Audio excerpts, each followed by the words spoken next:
wanted to ask you, Mrs. Obama, so many women struggle with self-doubt. Do you? And if you do, how do you push past it?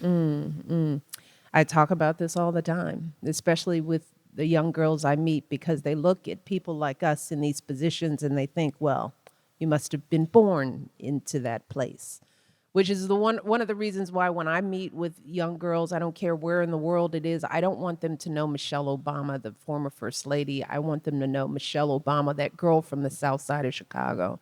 I want to break down that wall of impossibility to let them know that I am them and they are me. And yes, every other moment I feel self-doubt, because when you and society intentionally does that to women and girls. It starts at a very early age. We question our value, our worth. We question how we look, how we talk, where we're from. There are people with power who want us to stay small. They want us to stay doubtful.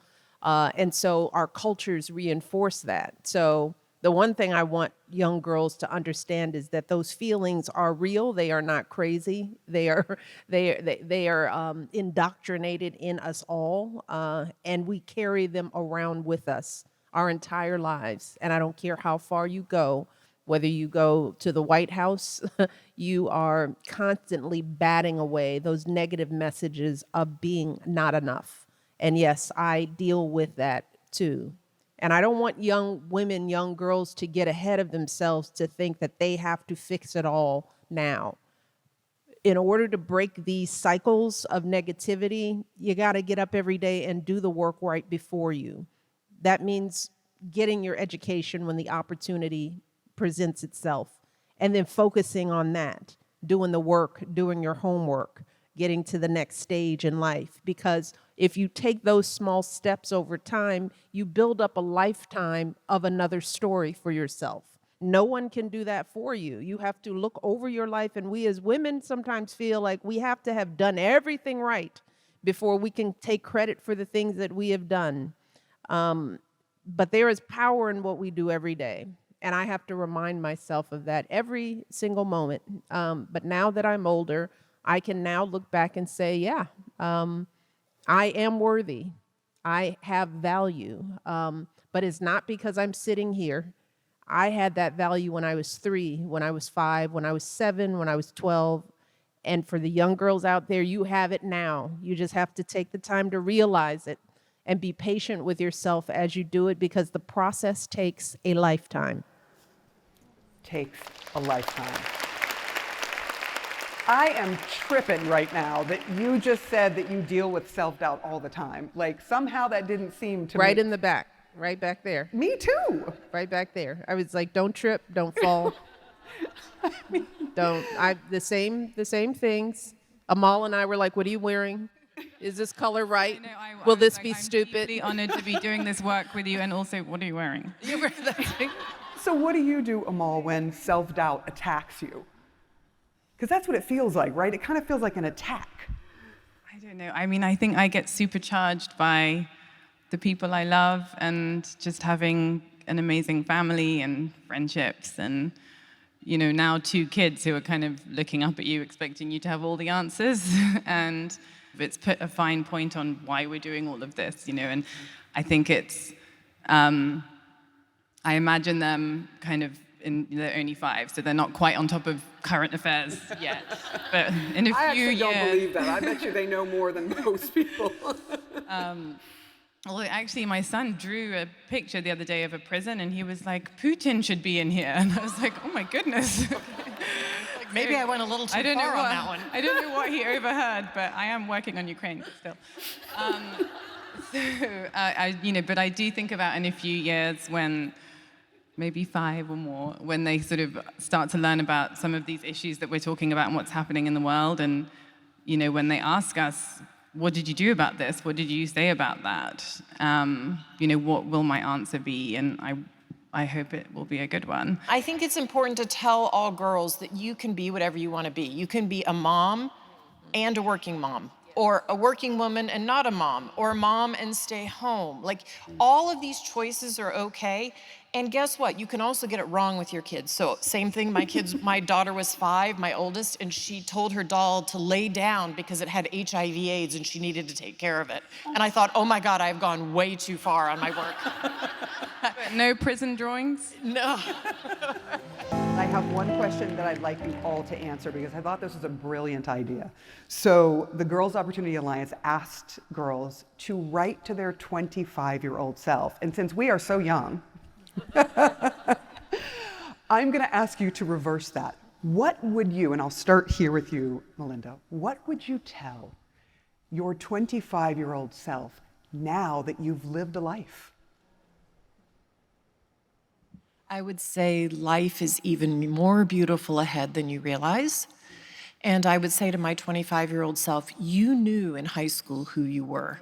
And you let go of some of that for lots of reasons. People, situations, college, people around you. You knew who you were. And once you learned to re-be the girl you were in high school is when you grew into the full woman that you could be. Boom. Mrs. Obama? That part. Right?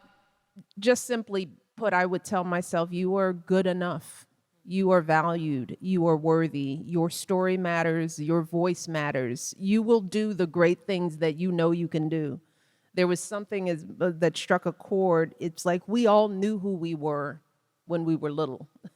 We knew our power then. It was just second guessed.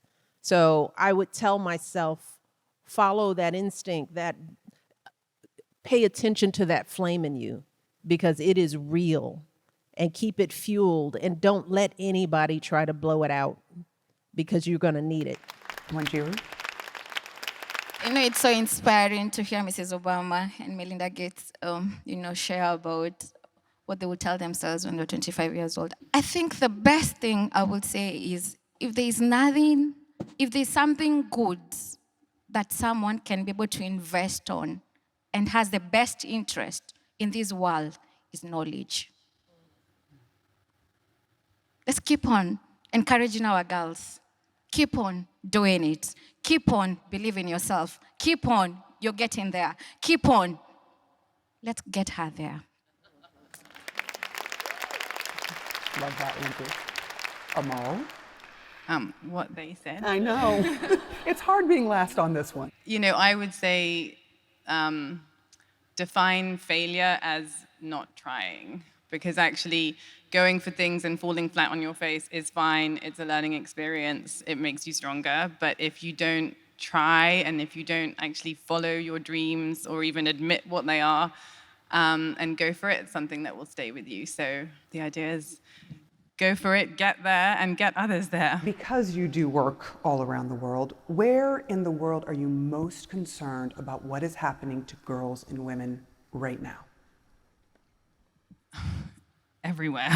It's unfortunately, I mean, you know, at the moment I'm working on, with our foundation, gathering evidence of crimes being committed against women and girls, amongst others, in Ukraine. You know, I've spent 7 years working on cases where I represent women who were victims of enslavement and sexual violence committed by ISIS, so that's women from Syria and Iraq. We know 1 in 3 girls in the world has suffered sexual or gender-based violence. That's a huge number. And the problem is, it's going to keep happening if we don't have accountability. So at our foundation, we call what we do waging justice, because, you know, we cannot assume that justice is just going to happen.